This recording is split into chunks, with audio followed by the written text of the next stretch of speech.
Support comes from Missouri Forest Products Association, committed to sustainable and sound conservation of the state's forests, which support more than 41,000 Missouri jobs, resulting in a $10 billion industry. ChooseWood.com.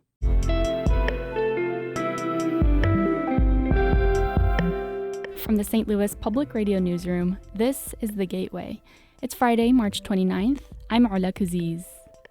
The shooting at the Super Bowl rally last month was sad and shocking, but it was the kind of thing that happens with some regularity in Missouri. So it's like if you pull a gun on my people, then we are going to pull guns on you. And if you start shooting at one of my people, then we're going to have to start shooting at you. In Missouri, even children have a legal right to carry guns into big crowds like the Super Bowl victory rally.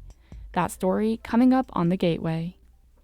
For the second year in a row, the Missouri House has passed a bill placing control of the St. Louis Police Department under a state-appointed board.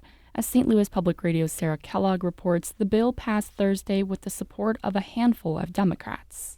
House members voted 109 to 36 to pass the bill out of the chamber. Representative Brad Christ has sponsored the legislation in the past two sessions. This is about supporting public safety and solving a public safety crisis in the St. Louis region that's affecting the entire state. Representative Steve Butts, a St. Louis Democrat, also voted for it. He cited the support of two police unions for the measure. They are hand in hand in coming here and asking that we return state control to have this citizen-led commission with the mayor being a member. The legislation now goes to the Missouri Senate. In Jefferson City, I'm Sarah Kellogg, St. Louis Public Radio. Washington University and St. Louis-based startup Impossible Sensing are getting $3 million from NASA to develop a new sensor for moon exploration. The instrument will attach to a small rover and be able to determine the mineral and elemental makeup of soils, rocks, and even ice on the moon. Pablo Sobrón is the founder of Impossible Sensing. He says the challenges of developing a lightweight and robust sensor for space exploration apply on Earth too. The through line is clear. If we unlock ways to study the moon, to study other planets, space in general, these technologies are automatically applicable to Earth problems. Sobrón says a sensor that can map the moon can also determine soil composition on a farm or map the minerals and ecosystems on the ocean floor. Voters in St. Louis will decide how the Metropolitan St. Louis Sewer District will pay for federally mandated improvements. As St. Louis Public Radio's Lauren Brennicky reports, MSD bills will increase regardless of the vote. There are two questions in front of voters on Tuesday. If Proposition W passes, MSD bills will go up by 7% over the next 4 years. They'll use it to pay for part of a plan to meet clean water standards by 2039. Brian Holscher is the executive director and CEO for the MSD. All that work's mandated by the federal and state government. So Prop W is just a question of how to pay for it. We don't have a choice whether we do it or not. If Prop W fails to pass, utility bills will increase by 35% for the next 2 years. It would mean the average MSD bill would be more than $104 per month by 2026. Proposition S bids to create a new property tax to update stormwater systems. I'm Lauren Brennicky, St. Louis Public Radio. A St. Louisan who traveled abroad curating art exhibits in Ghana and Dubai is looking to bring her exhibition, Renaissance, to her hometown. Janera Moore founded Renaissance in 2021 while living in Ghana. The art show highlights soccer legends and other public figures like St. Louis Mayor Tashara Jones and Oprah. Moore says there is a purpose in highlighting soccer athletes. We're honoring them and their philosophy. People look up to them. Athletes also know mental health is key. Moore says she's looking forward to building her exhibit in St. Louis 2 years ahead of the 2026 FIFA World Cup. 6 World Cup games will be hosted in Kansas City.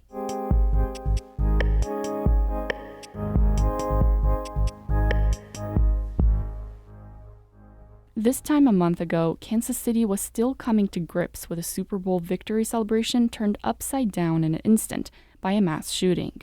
Shocking as it was, shootings of the same basic type happen almost twice a day in the United States.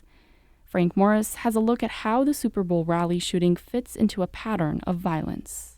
The shooting killed Lisa Lopez Galvan and wounded 24 others.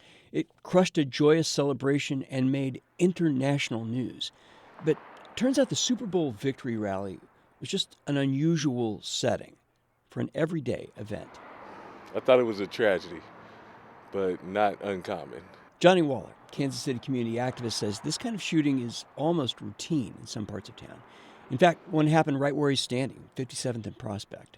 It actually happened right over here. A disagreement between two people turned into someone pulling out a firearm and discharging it.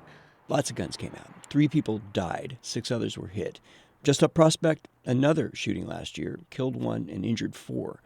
Anytime 4 or more people are injured by gunfire, it's called a mass shooting, but not the kind that usually draws national headlines. That's different than somebody entering an elementary school with an AR-15 to kill as many kids as possible. Julian Peterson, co-founder of the Violence Prevention Project, says those type of mass shootings, think Columbine, Uvalde, Pulse nightclub, happen much more frequently now, about half a dozen times a year. Mass shootings where at least 4 people are injured, well, those happen all the time, 656 times in the United States last year.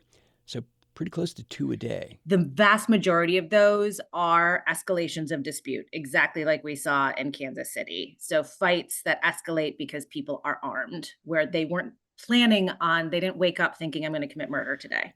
Johnny Waller says he understands precisely how the spontaneous mass shootings like the one at the Victory Rally go down. It's like if you pull a gun on my people, then we all gonna pull guns on you. And if you start shooting at one of my people, then we're gonna have to start shooting at you. So as soon as the first firearm is produced, then everybody who got a gun is gonna produce a firearm and start shooting. And so that's just how it goes. A chain reaction that ratchets up in seconds. At the Super Bowl Victory Rally, it sounded like this. Isabella Villas was in the crowd. I've never seen people run like that and being so scared. And like all those little kids, like it's at the rally and just... There were lots of guns at the rally and parade in Kansas City, and little kids were carrying some of them. Jackson County prosecutor Gene Peters Baker says there's a reason for that. Missouri law. Baker says that people carrying their pistols, their shotguns, their high-powered rifles into the big, dense crowd that day were completely within their rights in the state of Missouri, where just about everybody, besides convicted felons, gets to carry a gun, even children. Yes. Yes. A juvenile is allowed to possess a weapon, concealed or not, like on his back or in his pants. And it can be a long gun. It can be an assault rifle.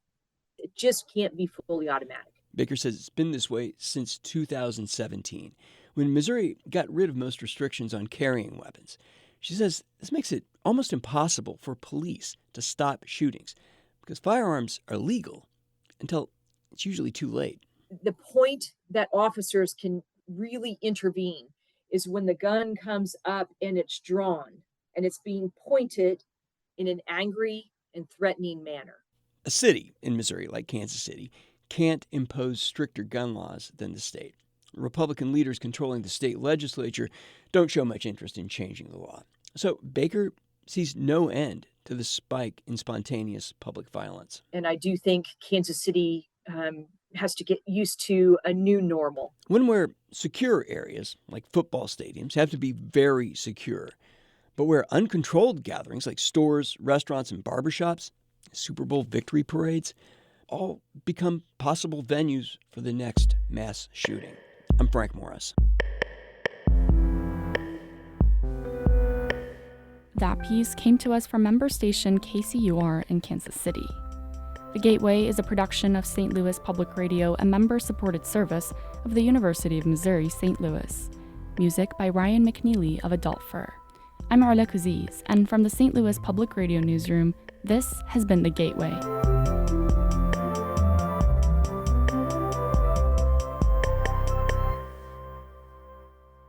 Support comes from the Missouri Forest Products Association. Missouri produces wood pallets, railroad ties, white oak barrels, hardwood floors, and more. Details on the variety of products made in the state are at choosewood.com.